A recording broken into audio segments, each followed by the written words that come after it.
ಹಾಸನ ಗೆದ್ಕೊಂಡ್ಬಿಟ್ರೆ. ಓ ಮೊದಲ ಸುತ್ತಿನಲ್ಲಿ doctor CN Manjunath ಮುನ್ನಡೆ.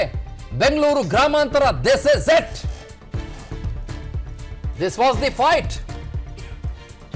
ಇದೇ ಹೋರಾಟ.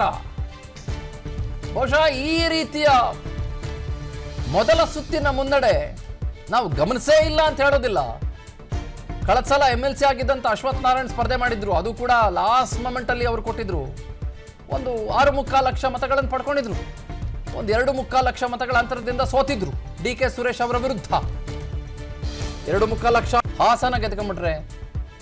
ಓ ಮೊದಲ ಸುತ್ತಿನಲ್ಲಿ ಡಾಕ್ಟರ್ ಸಿಎನ್ ಮಂಜುನಾಥ್ ಮುನ್ನಡೆ. ಬೆಂಗಳೂರು ಗ್ರಾಮಾಂತರ this is it. This was the fight. ಇದೇ ಹೋರಾಟ. ಬಹುಶಃ ಈ ರೀತಿಯ ಮೊದಲ ಸುತ್ತಿನ ಮುನ್ನಡೆ ನಾವು ಗಮನಿಸೇ ಇಲ್ಲ ಅಂತ ಹೇಳೋದಿಲ್ಲ. ಕಳೆದ ಸಲ MLC ಆಗಿದ್ದಂತ ಅಶ್ವಥ್ ನಾರಾಯಣ್ ಸ್ಪರ್ಧೆ ಮಾಡಿದ್ರು, ಅದು ಕೂಡ ಲಾಸ್ಟ್ ಮೊಮೆಂಟ್ ಅಲ್ಲಿ ಅವರು ಕೊಟ್ಟಿದ್ರು. ಒಂದು 6.25 ಲಕ್ಷ ಮತಗಳನ್ನು ಪಡ್ಕೊಂಡಿದ್ರು. ಒಂದು 2.25 ಲಕ್ಷ ಮತಗಳ ಅಂತರದಿಂದ ಸೋತಿದ್ರು DK ಸುರೇಶ್ ಅವರ ವಿರುದ್ಧ. 2.25 ಲಕ್ಷ. ಹಾಸನ ಗೆದ್ಕೊಂಡ್ಬಿಟ್ರೆ. ಓ ಮೊದಲ ಸುತ್ತಿನಲ್ಲಿ ಡಾಕ್ಟರ್ ಸಿಎನ್ ಮಂಜುನಾಥ್ ಮುನ್ನಡೆ. ಬೆಂಗಳೂರು ಗ್ರಾಮಾಂತರ this is it. This was the fight. ಇದೇ ಹೋರಾಟ. ಬಹುಶಃ ಈ ರೀತಿಯ ಮೊದಲ ಸುತ್ತಿನ ಮುನ್ನಡೆ ನಾವು ಗಮನಿಸೇ ಇಲ್ಲ ಅಂತ ಹೇಳೋದಿಲ್ಲ. ಕಳೆದ ಸಲ MLC ಆಗಿದ್ದಂತ ಅಶ್ವಥ್ ನಾರಾಯಣ್ ಸ್ಪರ್ಧೆ ಮಾಡಿದ್ರು, ಅದು ಕೂಡ ಲಾಸ್ಟ್ ಮೊಮೆಂಟ್ ಅಲ್ಲಿ ಅವರು ಕೊಟ್ಟಿದ್ರು. ಒಂದು 6.25 ಲಕ್ಷ ಮತಗಳನ್ನು ಪಡ್ಕೊಂಡಿದ್ರು. ಒಂದು 2.25 ಲಕ್ಷ ಮತಗಳ ಅಂತರದಿಂದ ಸೋತಿದ್ರು DK ಸುರೇಶ್ ಅವರ ವಿರುದ್ಧ. 2.25 ಲಕ್ಷ. ಹಾಸನ ಗೆದ್ಕೊಂಡ್ಬಿಟ್ರೆ. ಓ ಮೊದಲ ಸುತ್ತಿನಲ್ಲಿ ಡಾಕ್ಟರ್ ಸಿಎನ್ ಮಂಜುನಾಥ್ ಮುನ್ನಡೆ. ಬೆಂಗಳೂರು ಗ್ರಾಮಾಂತರ this is it. This was the fight. ಇದೇ ಹೋರಾಟ. ಬಹುಶಃ ಈ ರೀತಿಯ ಮೊದಲ ಸುತ್ತಿನ ಮುನ್ನಡೆ ನಾವು ಗಮನಿಸೇ ಇಲ್ಲ ಅಂತ ಹೇಳೋದಿಲ್ಲ. ಕಳೆದ ಸಲ MLC ಆಗಿದ್ದಂತ ಅಶ್ವಥ್ ನಾರಾಯಣ್ ಸ್ಪರ್ಧೆ ಮಾಡಿದ್ರು, ಅದು ಕೂಡ ಲಾಸ್ಟ್ ಮೊಮೆಂಟ್ ಅಲ್ಲಿ ಅವರು ಕೊಟ್ಟಿದ್ರು. ಒಂದು 6.25 ಲಕ್ಷ ಮತಗಳನ್ನು ಪಡ್ಕೊಂಡಿದ್ರು. ಒಂದು 2.25 ಲಕ್ಷ ಮತಗಳ ಅಂತರದಿಂದ ಸೋತಿದ್ರು DK ಸುರೇಶ್ ಅವರ ವಿರುದ್ಧ. 2.25 ಲಕ್ಷ. ಹಾಸನ ಗೆದ್ಕೊಂಡ್ಬಿಟ್ರೆ. ಓ ಮೊದಲ ಸುತ್ತಿನಲ್ಲಿ ಡಾಕ್ಟರ್ ಸಿಎನ್ ಮಂಜುನಾಥ್ ಮುನ್ನಡೆ. ಬೆಂಗಳೂರು ಗ್ರಾಮಾಂತರ this is it. This was the fight. ಇದೇ ಹೋರಾಟ. ಬಹುಶಃ ಈ ರೀತಿಯ ಮೊದಲ ಸುತ್ತಿನ ಮುನ್ನಡೆ ನಾವು ಗಮನಿಸೇ ಇಲ್ಲ ಅಂತ ಹೇಳೋದಿಲ್ಲ. ಕಳೆದ ಸಲ MLC ಆಗಿದ್ದಂತ ಅಶ್ವಥ್ ನಾರಾಯಣ್ ಸ್ಪರ್ಧೆ ಮಾಡಿದ್ರು, ಅದು ಕೂಡ ಲಾಸ್ಟ್ ಮೊಮೆಂಟ್ ಅಲ್ಲಿ ಅವರು ಕೊಟ್ಟಿದ್ರು. ಒಂದು 6.25 ಲಕ್ಷ ಮತಗಳನ್ನು ಪಡ್ಕೊಂಡಿದ್ರು. ಒಂದು 2.25 ಲಕ್ಷ ಮತಗಳ ಅಂತರದಿಂದ ಸೋತಿದ್ರು DK ಸುರೇಶ್ ಅವರ ವಿರುದ್ಧ. 2.25 ಲಕ್ಷ. ಕರ್ನಾಟಕ ಕುರುಕ್ಷೇತ್ರದ ಫಲಿತಾಂಶಕ್ಕೆ ಈಗ ಕೌಂಟ್ ಡೌನ್ ಸ್ಟಾರ್ಟ್ ಆಗಿದೆ. ಎಲ್ಲಾ ರೀತಿಯಾದಂತಹ ಸಿದ್ಧತೆಗಳು ಒಂದು ಕಡೆ ನಡೀತಾ ಇದೆ, ಇನ್ನೊಂದು ಕಡೆ ಎಕ್ಸಿಟ್ ಪೋಲ್ಸ್ ರಿಪೋರ್ಟ್ಸ್ ನೋಡಿ ಈಗಾಗಲೇ ಎಲ್ಲಾ ರೀತಿಯಾದಂತಹ ಸೆಲೆಬ್ರೇಷನ್ಗೂ ಕೂಡ ಸಿದ್ಧತೆಯನ್ನ ಮಾಡಿಕೊಳ್ಳಲಾಗ್ತಾ ಇದೆ. ಹೀಗಾಗಿ ಕರ್ನಾಟಕದಲ್ಲಿ 28 ಕ್ಷೇತ್ರಗಳಲ್ಲಿ ಬಿಜೆಪಿ ಎಷ್ಟು ಕ್ಷೇತ್ರಗಳಲ್ಲಿ ಗೆಲ್ಲಲಿದೆ, ಕಾಂಗ್ರೆಸ್ ಎಷ್ಟು ಕ್ಷೇತ್ರಗಳಲ್ಲಿ ಗೆಲ್ಲಲಿದೆ ಮತ್ತು JDS ಎಷ್ಟು ಕ್ಷೇತ್ರಗಳಲ್ಲಿ ಗೆಲ್ಲಲಿದೆ ಅನ್ನೋದು ಸಾಕಷ್ಟು ಒಂದು ಕುತೂಹಲ ಮೂಡಿಸಿದೆ. ಕರ್ನಾಟಕದ 28 ಕ್ಷೇತ್ರಗಳ ಕೌಂಟಿಂಗ್ಗೆ ಈಗಾಗಲೇ ಕ್ಷಣಗಣನೆ ಆರಂಭವಾಗಿದೆ. 28 ಕ್ಷೇತ್ರಗಳ ಮತ ಎಣಿಕೆಯ ಕಂಪ್ಲೀಟ್ ಡೀಟೇಲ್ಸ್ ಅನ್ನ ನಾವು ನಿಮ್ಮ ಮುಂದೆ ಇಡ್ತೀವಿ. ಮುಂದೆ 8 ಗಂಟೆಯಿಂದ ಮತ ಎಣಿಕೆ ಆರಂಭ ಆಗುತ್ತೆ. ಲೋಕ ತೀರ್ಪಿನ ಕ್ಷಣದ ಅಪ್ಡೇಟ್ ನಿಮ್ಮ ವಿಸ್ತಾರ ನ್ಯೂಸ್ ನಲ್ಲಿ. ಅದರ ಜೊತೆಗೆ ನನ್ನ ಎಲ್ಲಾ ಪ್ರತಿನಿಧಿಗಳು ಕೂಡ ಎಲ್ಲಾ ಜಿಲ್ಲೆಗಳಲ್ಲೂ ಕೂಡ ರೆಡಿ ಇದ್ದಾರೆ ಅಪ್ಡೇಟ್ಸ್ ಅನ್ನ ಕೊಡೋದಿಕ್ಕೆ. ಯಾವ ರೀತಿ ಸಿದ್ಧತೆ ನಡೀತಾ ಇದೆ, ಅದರ ಜೊತೆಗೆ ಮತ ಎಣಿಕೆ, ಲೋಕ ಫಲಿತಾಂಶದ ಅಪ್ಡೇಟ್ಸ್ ಎಲ್ಲವೂ ಕೂಡ ವಿಸ್ತಾರ ನ್ಯೂಸ್ ನಲ್ಲಿ ನಿಮ್ಮ ಮುಂದೆ ಇಡ್ತೀವಿ. ಸಿದ್ಧತೆ ನಡೀತಾ ಇದೆ ಒಂದು ಕಡೆ. ಎಕ್ಸಾಕ್ಟ್ಲಿ. ಇನ್ನು ಕರ್ನಾಟಕದಲ್ಲಿ ಮೋದಿ ಮೇನಿಯಾ ಮ್ಯಾಜಿಕ್ ಮಾಡುತ್ತಾ ಕರುನಾಡ ಕುರುಕ್ಷೇತ್ರದಲ್ಲಿ ಗ್ಯಾರಂಟಿ ವರ್ಕೌಟ್ ಆಗುತ್ತಾ? ಕಾದು ನೋಡ್ಬೇಕು. ಬಿಜೆಪಿ JDS ಮೈತ್ರಿಗೆ ಜಯಂತಾನ ಮತದಾರ ಗೊತ್ತಿಲ್ಲ. ಇದೆಲ್ಲವೂ ಕೂಡ ವೋಟಿಂಗ್ ಏನೋ ಫಲಿತಾಂಶದಲ್ಲೇ ಗೊತ್ತಾಗುತ್ತೆ. ರಾಜ್ಯದಲ್ಲಿ ಚುನಾವೋತ್ತರ ಸಮೀಕ್ಷೆಗಳು ಉಲ್ಟಾಗುತ್ತಾ? 28 ಕ್ಷೇತ್ರಗಳ ಮತ ಎಣಿಕೆಯ ಕ್ಷಣದ ಅಪ್ಡೇಟ್ಸ್ ವಿಸ್ತಾರ ನ್ಯೂಸ್ ನಲ್ಲಿ. ಲೋಕಸಭೆ ಚುನಾವಣೆಯ ಪಕ್ಕಾ ರಿಸಲ್ಟ್ ಅಂದ್ರೆ ನಿಮ್ಮ ವಿಸ್ತಾರ ನ್ಯೂಸ್.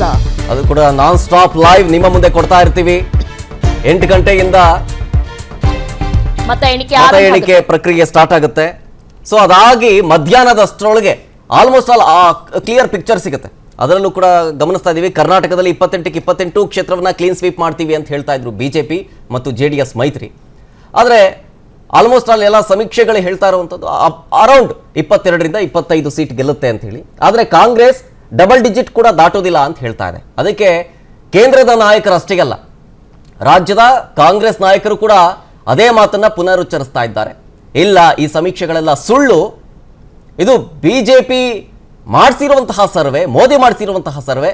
ನೋಡಿ, ನಾವು ಡಬಲ್ ಡಿಜಿಟ್ ಅಲ್ಲ 20ಕ್ಕಿಂತ ಹೆಚ್ಚು ಸೀಟ್ ಗೆಲ್ತೀವಿ ಅಂತ ಹೇಳಿ ಅವತ್ತಿನಿಂದಲೂ, ಚುನಾವಣಾ ಪೂರ್ವದಿಂದಲೂ ಕೂಡ ಹೇಳ್ಕೊಂಡು ಬರ್ತಾನೆ ಇದ್ದಾರೆ. ಈಗಲೂ ಕೂಡ ಅದೇ ಪುನರುಚ್ಚರಿಸ್ತಾ ಇದ್ದಾರೆ. ಆದರೆ ಇಲ್ಲಿ ಮತದಾರ ವಿಧಾನಸಭಾ ಎಲೆಕ್ಷನ್ ಸಂದರ್ಭದಲ್ಲಿ ಕಾಂಗ್ರೆಸ್ನ ಗ್ಯಾರಂಟಿಗೆ ಹೇಗೆ ಮರುಳಾಗಿ ಅಥವಾ ಹೇಗೆ ಇಷ್ಟಪಟ್ಟು ಅದಕ್ಕೆ ಕಾಂಗ್ರೆಸ್ಗೆ ವೋಟನ್ನು ಹಾಕಿ ಗೆಲ್ಲಿಸಿದ್ರು ವಿಧಾನಸಭಾ ಎಲೆಕ್ಷನ್ ಅಲ್ಲಿ, ಅದೇ ರೀತಿಯಾಗಿ ಲೋಕ ಎಲೆಕ್ಷನ್ ಅಲ್ಲೂ ಕೂಡ ಮತದಾರ ಕಾಂಗ್ರೆಸ್ ಕೈ ಹಿಡಿತನ ಕಾದು ನೋಡಬೇಕಾಗಿದೆ. 2024 ಲೋಕಸಭಾ ಚುನಾವಣೆಯ ಫಲಿತಾಂಶ ಇನ್ನೇನು ಕೆಲ ಕ್ಷಣಗಳಲ್ಲಿ ಹೊರಬೀಳುತ್ತೆ. ಕರ್ನಾಟಕದ 28 ಲೋಕಸಭಾ ಕ್ಷೇತ್ರಗಳ ರಿಸಲ್ಟ್ಗೆ ಕೌಂಟ್ ಡೌನ್ ಆರಂಭ ಆಗಿದೆ. ಕರ್ನಾಟಕದ 474 ಅಭ್ಯರ್ಥಿಗಳ ಭವಿಷ್ಯ ಇಂದು ನಿರ್ಧಾರ ಆಗುತ್ತೆ. ಬಿಜೆಪಿ ಹಾಗೂ ಜೆಡಿಎಸ್ ಮೈತ್ರಿಕೂಟದ 28 ಅಭ್ಯರ್ಥಿಗಳು, ಕರ್ನಾಟಕದಲ್ಲಿ ಕಾಂಗ್ರೆಸ್ನ 28 ಅಭ್ಯರ್ಥಿಗಳು ಸೇರಿದಂತೆ ಒಟ್ಟು 474 ಅಭ್ಯರ್ಥಿಗಳ ಭವಿಷ್ಯ ಎಂದು ಪ್ರಕಟವಾಗುತ್ತೆ. ಏನಾಗ್ಬೋದು 474 ಅಭ್ಯರ್ಥಿಗಳ ಭವಿಷ್ಯ?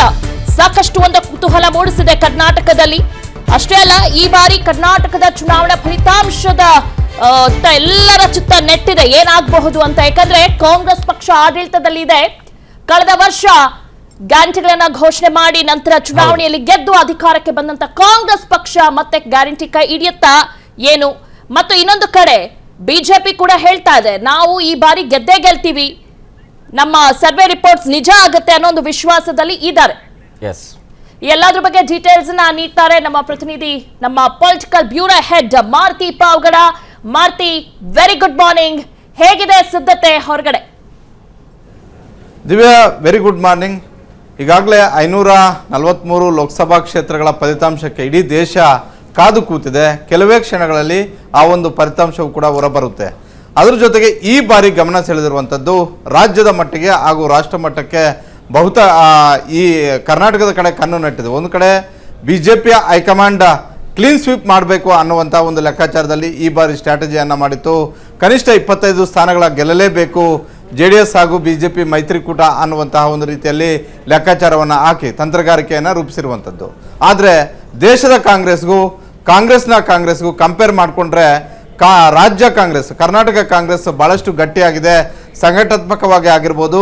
ಜೊತೆಗೆ ಕಳೆದ ವರ್ಷ 2023 ವಿಧಾನಸಭಾ ಚುನಾವಣೆಯಲ್ಲಿ 136 ಸ್ಥಾನಗಳು ಗೆದ್ದ ಬಂದ ಬಳಿಕ ಇಲ್ಲಿವರೆಗೂ ಕೂಡ ಅವರು ಕೊಟ್ಟಂತಹ ಒಂದು ಕಾರ್ಯಕ್ರಮಗಳು ಹಾಗೂ 5 ಗ್ಯಾರಂಟಿಗಳನ್ನು ಯಶಸ್ವಿಯಾಗಿ ಜಾರಿ ಮಾಡಿರೋದ್ರಿಂದ ಆ ಒಂದು ಗ್ಯಾರಂಟಿಗಳನ್ನು ಇಟ್ಕೊಂಡೇ ಸಿದ್ದರಾಮಯ್ಯ ಮತ್ತು DK ಶಿವಕುಮಾರ್ ಜಂಟಿಯಾಗಿ ಈ ಬಾರಿ ಪ್ರಚಾರವನ್ನು ಕೂಡ ಮಾಡಿದ್ರು.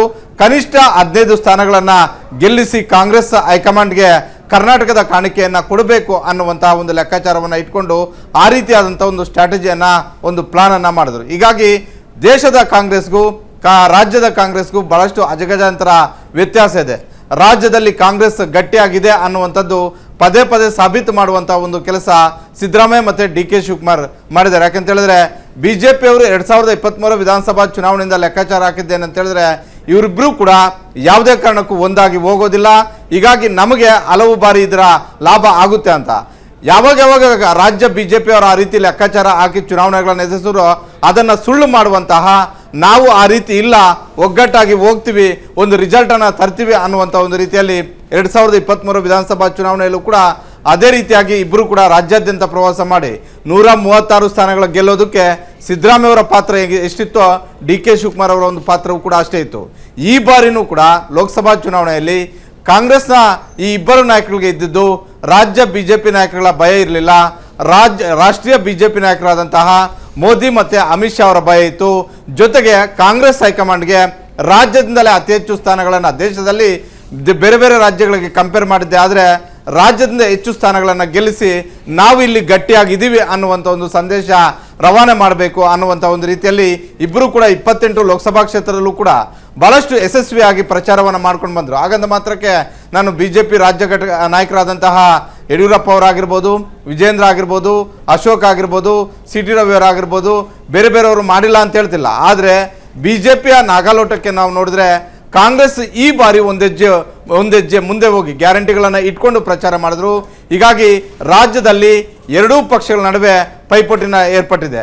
1999ರಲ್ಲಿ ಎಸ್.ಎಂ. ಕೃಷ್ಣ ಅವರನ್ನ ಸಾರಥ್ಯದಲ್ಲಿ ಹೋದಂಥ ಒಂದು ಸಂದರ್ಭದಲ್ಲಿ ಅವತ್ತು 140+ ಸ್ಥಾನಗಳನ್ನು ವಿಧಾನಸಭೆಯಲ್ಲಿ ಗೆಲ್ಲೋದರ ಜೊತೆಗೆ 17 ಸ್ಥಾನಗಳನ್ನು ಕಾಂಗ್ರೆಸ್ ಗೆದ್ದಿತ್ತು. ಅದಾದ ಬಳಿಕ ಕಾಂಗ್ರೆಸ್ ಯಾವತ್ತೂ ಕೂಡ ಹೆಚ್ಚು ಸ್ಥಾನಗಳನ್ನು ಗೆಲ್ಲಿಲ್ಲ. ಪ್ರತಿ ಚುನಾವಣೆಯಲ್ಲೂ ಕೂಡ 2004, 2009, 2014, 2019ರಲ್ಲಿ ಅತಿ ಹೆಚ್ಚು ಸ್ಥಾನಗಳನ್ನು ಗೆದ್ದಿದ್ದು ಬಿಜೆಪಿ. ಹೀಗಾಗಿ ಆ ಎಲ್ಲ ಲೆಕ್ಕಾಚಾರಗಳನ್ನು ಈ ಬಾರಿ ಉಲ್ಟಾ ಮಾಡಬೇಕು, ಕನಿಷ್ಠ 15 ಸ್ಥಾನಗಳಲ್ಲಿ ನಾವು ಗೆಲ್ಲಬೇಕು ಅನ್ನುವಂಥ ಒಂದು ರೀತಿಯಲ್ಲಿ ಕಾಂಗ್ರೆಸ್ ಆ ಭರವಸೆಯನ್ನು ಇಟ್ಕೊಂಡಿದೆ. ಮೊನ್ನೆ ಎಕ್ಸಿಟ್ ಪೋಲ್ಗಳಲ್ಲೂ ಕೂಡ ಬಿಜೆಪಿ ಸುಮಾರು 22ಕ್ಕೂ ಹೆಚ್ಚು ಸ್ಥಾನಗಳನ್ನು ಗೆಲ್ಲುತ್ತೆ ಅನ್ನುವಂಥ ಒಂದು ಭವಿಷ್ಯ ಬರೆದಿದೆ. ಆದರೆ ಇದನ್ನು ಒಪ್ಪೋದಕ್ಕೆ ಯಾವ ಕಾಂಗ್ರೆಸ್ ನಾಯಕರು ಕೂಡ ರೆಡಿ ಇಲ್ಲ. ಅವ್ರು ಹೇಳ್ತಿರುವಂಥ ಕಾರಣ ಏನಂತ ಹೇಳಿದ್ರೆ, ನಾವು ಕೊಟ್ಟಿರುವಂಥ ಒಂದು ಕಾರ್ಯಕ್ರಮಗಳು, ನಮ್ಮ ಸ್ಟ್ರಾಟಜಿ, ಚುನಾವಣಾ ಸ್ಟ್ರಾಟಜಿ ಏನಿತ್ತು ಅದರಿಂದ ಕನಿಷ್ಠ ನಾವು 15ರ ಗಡಿ ದಾಟ್ತೀವಿ ಅನ್ನುವಂಥ ಒಂದು ಭರವಸೆಯಲ್ಲಿದ್ದಾರೆ. ಆದರೆ ಬಿಜೆಪಿ ಹಾಗೂ JDS ನಾಯಕರು ಹೇಳ್ತಾ ಇರುವಂಥದ್ದು, ಲಿಂಗಾಯತ ಒಕ್ಕಲಿಗ ಸೇರಿದಂತೆ ಹಲವು ಸಮುದಾಯಗಳು ಈ ಬಾರಿ 28 ಲೋಕಸಭಾ ಕ್ಷೇತ್ರದಲ್ಲೂ ಕೂಡ ಮೈತ್ರಿ ಅಭ್ಯರ್ಥಿಗಳ ಕೈ ಹಿಡಿದಿದ್ದಾರೆ. ಹೀಗಾಗಿ ನಾವು 22ಕ್ಕಿಂತಲೂ ಕೂಡ ಅಧಿಕ ಸ್ಥಾನಗಳನ್ನು ಗೆಲ್ಲೋದ್ರಲ್ಲಿ ಯಾವುದೇ ಅನುಮಾನ ಇಲ್ಲ ಅನ್ನುವಂಥ ಒಂದು ಭರವಸೆಯ ಮಾತುಗಳನ್ನು ಹೇಳ್ತಾರೆ. ಇನ್ನೇನು ಯಾರ ಲೆಕ್ಕಾಚಾರ ಕರೆಕ್ಟ್ ಆಗುತ್ತೆ, ಯಾರ ಲೆಕ್ಕಾಚಾರ ಹುಸಿ ಆಗುತ್ತೆ ಅನ್ನುವಂಥದ್ದು ಇನ್ನೇನು ಕೆಲವೇ ಕ್ಷಣಗಳಲ್ಲಿ ಗೊತ್ತಾಗುತ್ತೆ. ಹೀಗಾಗಿ ಬೇರೆ ಬೇರೆ ರಾಜ್ಯಗಳಿಗೆ ಕಂಪೇರ್ ಮಾಡ್ಕೊಳ್ಳೋದಾದ್ರೆ ಈ ಬಾರಿ ಕರ್ನಾಟಕದ ಫಲಿತಾಂಶ ಬಹಳಷ್ಟು ಗಮನ ಸೆಳೀತಾ ಇದೆ. ಜೊತೆಗೆ ಒಂದು ವೇಳೆ ಈ ಬಾರಿ NDA ಮೈತ್ರಿಕೂಟ ಇಲ್ಲಿ 25ರ ಗಡಿ ದಾಟಿದ್ದೆ ಆದರೆ ಮುಂದಿನ ದಿನಗಳಲ್ಲಿ ಕರ್ನಾಟಕದ ಸರ್ಕಾರಕ್ಕೆ ಏನಾದರೂ ಒಂದಷ್ಟು ಸಂಕಷ್ಟಗಳು ಬರಬಹುದು. ಯಾಕಂತ ಹೇಳಿದ್ರೆ ಒಂದು ಕಡೆ ಬಿಜೆಪಿಯವರು ಕೂಡ ಸುಮ್ಮನೆ ಇರೋದಿಲ್ಲ, ಅದೇ ರೀತಿ ಕಾಂಗ್ರೆಸ್ ಪಕ್ಷದ ಒಳಗಡೆ ಇರುವಂತಹ ಅಸಮಾಧಾನಗೊಂಡಂಥವರ ಒಂದು ವೇಳೆ ಶಾಸಕರು ಒಂದು ವೇಳೆ ಬುಗ್ಲೆದ್ದಿದ್ದೆ ಆದರೆ ಅದರ ಒಂದು ಲಾಭವನ್ನು ಪಡೆಯುವ ಸಲುವಾಗಿ JDS ಹಾಗೂ ಬಿಜೆಪಿ ನಾಯಕರು ಒಂದಷ್ಟು ಲೆಕ್ಕಾಚಾರಗಳನ್ನು ಹಾಕ್ಬೋದು. ಹೀಗಾಗಿ ದೆಹಲಿಯಲ್ಲಿ ಯಾರು ಪ್ರತಿಷ್ಠಾಪನೆ ಆಗ್ತಾರೆ ಅನ್ನೋದರ ಮೇಲೆ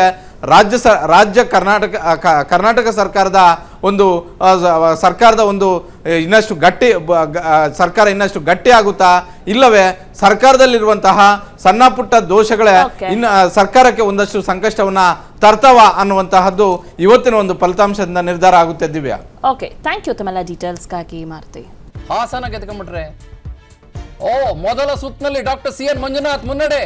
ಬೆಂಗಳೂರು ಗ್ರಾಮಾಂತರ ದಿಸ್ ವಾಸ್ ದಿ ಫೈಟ್. ಇದೇ ಹೋರಾಟ. ಬಹುಶಃ ಈ ರೀತಿಯ ಮೊದಲ ಸುತ್ತಿನ ಮುನ್ನಡೆ ನಾವು ಗಮನಿಸೇ ಇಲ್ಲ ಅಂತ ಹೇಳೋದಿಲ್ಲ. ಕಳೆದ ಸಲ MLC ಆಗಿದ್ದಂತ ಅಶ್ವಥ್ ನಾರಾಯಣ್ ಸ್ಪರ್ಧೆ ಮಾಡಿದ್ರು, ಅದು ಕೂಡ ಲಾಸ್ಟ್ ಮೊಮೆಂಟ್ ಅಲ್ಲಿ ಅವರು ಕೊಟ್ಟಿದ್ರು. ಒಂದು 6.25 ಲಕ್ಷ ಮತಗಳನ್ನು ಪಡ್ಕೊಂಡಿದ್ರು. ಒಂದು 2.25 ಲಕ್ಷ ಮತಗಳ ಅಂತರದಿಂದ ಸೋತಿದ್ರು DK ಸುರೇಶ್ ಅವರ ವಿರುದ್ಧ. 2.25 ಲಕ್ಷ. ಹಾಸನ ಗೆದ್ಕೊಂಡ್ಬಿಟ್ರೆ ಮೊದಲ ಸುತ್ತಿನಲ್ಲಿ ಡಾಕ್ಟರ್ CN ಮಂಜುನಾಥ್ ಮುನ್ನಡೆ. ಬೆಂಗಳೂರು ಗ್ರಾಮಾಂತರ ದಿಸ್ ವಾಸ್ ದಿ ಫೈಟ್. ಇದೇ ಹೋರಾಟ. ಬಹುಶಃ ಈ ರೀತಿಯ ಮೊದಲ ಸುತ್ತಿನ ಮುನ್ನಡೆ ನಾವು ಗಮನಿಸೇ ಇಲ್ಲ ಅಂತ ಹೇಳೋದಿಲ್ಲ. ಕಳೆದ ಸಲ MLC ಆಗಿದ್ದಂತ ಅಶ್ವಥ್ ನಾರಾಯಣ್ ಸ್ಪರ್ಧೆ ಮಾಡಿದ್ರು, ಅದು ಕೂಡ ಲಾಸ್ಟ್ ಮೊಮೆಂಟ್ ಅಲ್ಲಿ ಅವರು ಕೊಟ್ಟಿದ್ರು. ಒಂದು 6.25 ಲಕ್ಷ ಮತಗಳನ್ನು ಪಡ್ಕೊಂಡಿದ್ರು. ಒಂದು 2.25 ಲಕ್ಷ ಮತಗಳ ಅಂತರದಿಂದ ಸೋತಿದ್ರು DK ಸುರೇಶ್ ಅವರ ವಿರುದ್ಧ. 2.25 ಲಕ್ಷ. ಹಾಸನ ಗೆದ್ಕೊಂಡ್ಬಿಟ್ರೆ ಮೊದಲ ಸುತ್ತಿನಲ್ಲಿ ಡಾಕ್ಟರ್ CN ಮಂಜುನಾಥ್ ಮುನ್ನಡೆ. ಬೆಂಗಳೂರು ಗ್ರಾಮಾಂತರ ದಿಸ್ ವಾಸ್ ದಿ ಫೈಟ್. ಇದೇ ಹೋರಾಟ. ಬಹುಶಃ ಈ ರೀತಿಯ ಮೊದಲ ಸುತ್ತಿನ ಮುನ್ನಡೆ ನಾವು ಗಮನಿಸೇ ಇಲ್ಲ ಅಂತ ಹೇಳೋದಿಲ್ಲ. ಕಳೆದ ಸಲ MLC ಆಗಿದ್ದಂತ ಅಶ್ವಥ್ ನಾರಾಯಣ್ ಸ್ಪರ್ಧೆ ಮಾಡಿದ್ರು, ಅದು ಕೂಡ ಲಾಸ್ಟ್ ಮೊಮೆಂಟ್ ಅಲ್ಲಿ ಅವರು ಕೊಟ್ಟಿದ್ರು. ಒಂದು 6.25 ಲಕ್ಷ ಮತಗಳನ್ನು ಪಡ್ಕೊಂಡಿದ್ರು. ಒಂದು 2.25 ಲಕ್ಷ ಮತಗಳ ಅಂತರದಿಂದ ಸೋತಿದ್ರು DK ಸುರೇಶ್ ಅವರ ವಿರುದ್ಧ. 2.25 ಲಕ್ಷ. ಹಾಸನ ಗೆದ್ಕೊಂಡ್ಬಿಟ್ರೆ ಮೊದಲ ಸುತ್ತಿನಲ್ಲಿ ಡಾಕ್ಟರ್ CN ಮಂಜುನಾಥ್ ಮುನ್ನಡೆ. ಬೆಂಗಳೂರು ಗ್ರಾಮಾಂತರ ದಿಸ್ ವಾಸ್ ದಿ ಫೈಟ್. ಇದೇ ಹೋರಾಟ. ಬಹುಶಃ ಈ ರೀತಿಯ ಮೊದಲ ಸುತ್ತಿನ ಮುನ್ನಡೆ ನಾವು ಗಮನಿಸೇ ಇಲ್ಲ ಅಂತ ಹೇಳೋದಿಲ್ಲ. ಕಳೆದ ಸಲ MLC ಆಗಿದ್ದಂತ ಅಶ್ವಥ್ ನಾರಾಯಣ್ ಸ್ಪರ್ಧೆ ಮಾಡಿದ್ರು, ಅದು ಕೂಡ ಲಾಸ್ಟ್ ಮೊಮೆಂಟ್ ಅಲ್ಲಿ ಅವರು ಕೊಟ್ಟಿದ್ರು. ಒಂದು 6.25 ಲಕ್ಷ ಮತಗಳನ್ನು ಪಡ್ಕೊಂಡಿದ್ರು. ಒಂದು 2.25 ಲಕ್ಷ ಮತಗಳ ಅಂತರದಿಂದ ಸೋತಿದ್ರು DK ಸುರೇಶ್ ಅವರ ವಿರುದ್ಧ. 2.25 ಲಕ್ಷ.